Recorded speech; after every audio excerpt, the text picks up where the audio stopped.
Hey there, lovelies. You've probably heard it a million times, right? Guys these days are just lazy. It's a common refrain, echoing from family dinners to internet comment sections. But what if that easy explanation isn't the whole picture? What if we're missing a crucial piece of the puzzle, looking at symptoms instead of the real cause? Some call it a male loneliness epidemic, a heartbreaking reality where young men struggle to form connections. But what if it's something even deeper, more challenging to confront? What if it's not just loneliness, but what some are controversially calling a male loser epidemic? Yeah, harsh words, I know. They sting, don't they? But stay with me, because the truth isn't what you think, and understanding it might just change how we see a whole generation. Before we dive in, make sure to like, share, and subscribe to TeenLens. Let's talk about Tyler. He's 25, just like many of you. He worked hard, got his college degree, full of hope and ambition. But now, he's still living at home, feeling the weight of the societal expectations pressing down on him. Everyone, it seems, has an opinion. He's lazy, your aunt might whisper. Fox News might label him a stay-at-home son, a symbol of a generation gone soft. Boomers, perhaps, shake their heads and declare he's the problem, a symptom of everything wrong with young people today. But here's the kicker. Tyler isn't exactly sitting around by choice, binging Netflix and eating Cheetos all day. That's a common misconception, isn't it? He's trying.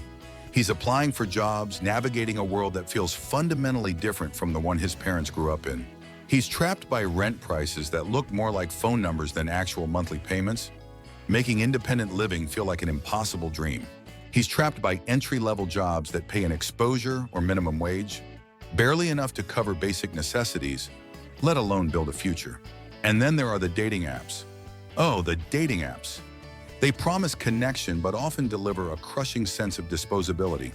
You swipe, you match, you chat, and then silence. It makes you feel like just another face in a sea of endless options, easily overlooked. So yeah, Tyler's home. But it's not because he prefers his childhood bedroom. It's because the ladder everyone told him to climb seems to have missing rungs. He feels the pressure to be a provider, to be independent, to be successful. But the pathways to achieving those goals are increasingly narrow and steep. This isn't just Tyler's story. It's a narrative playing out in countless homes across the country, affecting young men you know, maybe even you. It's a quiet struggle, often hidden behind a facade of indifference or humor, but it's deeply felt and profoundly impactful on self-worth. This feeling of being stuck, of not living up to expectations, can be incredibly isolating, leading to a profound sense of despair. The world as we knew it used to have a clear path. Hard work, dedication, a degree, these were supposed to be your golden tickets.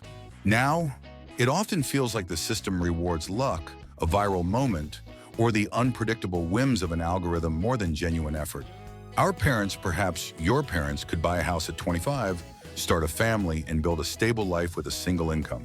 For us at 25, many are just trying not to have a full-blown panic attack about student loan debt, rent, or the sheer uncertainty of the future. Everyone, from well-meaning relatives to internet gurus, tells you to just get a job, as if it's as simple as walking into an office.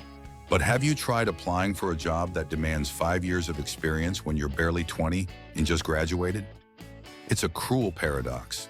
We are working hard.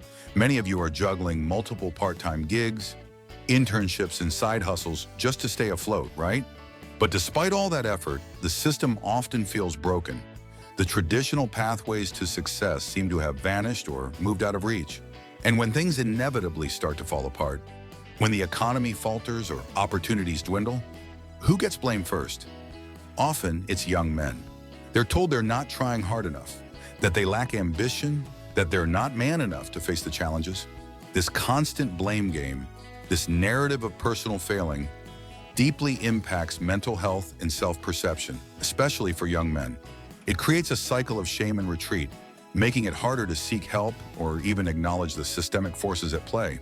The pressure to conform to outdated ideals of masculinity, be strong, be a provider, never show weakness, clashes violently with modern realities.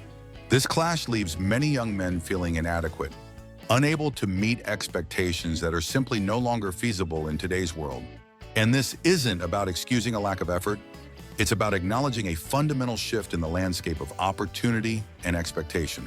Now, here's the crucial twist, and it's important to approach this with balance and understanding. It's not just men struggling. Women are too, but often in different, equally challenging ways. The world has opened up for women in incredible ways, which is fantastic. More girls are graduating from college, excelling in their careers and leveling up in every aspect of their lives. They are thriving professionally. But as they achieve these milestones, many are looking around, building their dream lives and finding something missing: a compatible partner. They're struggling to find partners who can match them, not necessarily in income, but in ambition, emotional intelligence, and shared life goals. It's not because guys are inherently dumb or lazy.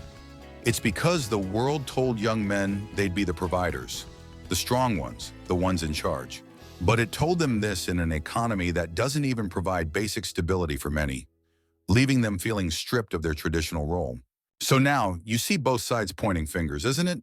The air is thick with accusations and misunderstandings. She's too independent, some might grumble, feeling intimidated or unnecessary in a relationship dynamic. He's too weak, others might lament, frustrated by a perceived lack of drive or inability to step up. And in this crossfire of blame, no one is actually asking the deeper question: why do we all feel so incredibly stuck? Why does it feel like both men and women are caught in a cycle of unmet expectations and profound disappointment? It's a societal disconnect, a gender gap in expectations and opportunities that's leaving everyone feeling isolated and misunderstood. This isn't a battle of the sexes. It's a shared struggle against a rapidly changing world that hasn't updated its rulebook. Understanding this shared experience, rather than fostering division, is the first step towards finding common ground and solutions. So, this isn't about a loser epidemic. That label is reductive and harmful. It's about a lost purpose epidemic. When men feel useless without a clear role or path forward, it creates a void, a sense of aimlessness that can be incredibly destructive. And when women feel like they don't need anyone or can't find anyone who complements their strength, it leads to a different kind of loneliness. The result? A generation that's not just angry, but deeply lonely, profoundly confused about their place in the world and in relationships. We don't need more name-calling, more labels, or more finger-pointing. That only pushes us further apart and solves nothing. What we desperately need is new meaning, new ways to define success, purpose, and partnership that actually fit the world we live in. Because people our age aren't lazy. You're not lazy, you're tired. Tired of trying to build a future on a system that feels fundamentally rigged against you. You're tired of being told to pull yourselves up by your bootstraps when you can't even afford the boots, let alone the straps. It's time to reevaluate, to redefine, and to support each other in forging new paths forward together. Let's stop blaming individuals and start addressing the systemic issues that are creating this widespread feeling of being lost. So the next time you hear someone casually say, "Men today are weak," or "women are too demanding," just remember, maybe it's not weakness or excessive demands. Maybe it's a warning, a powerful signal that something bigger, something foundational is breaking. It's a call for empathy, for understanding, and for collective action to build a better future for all of us.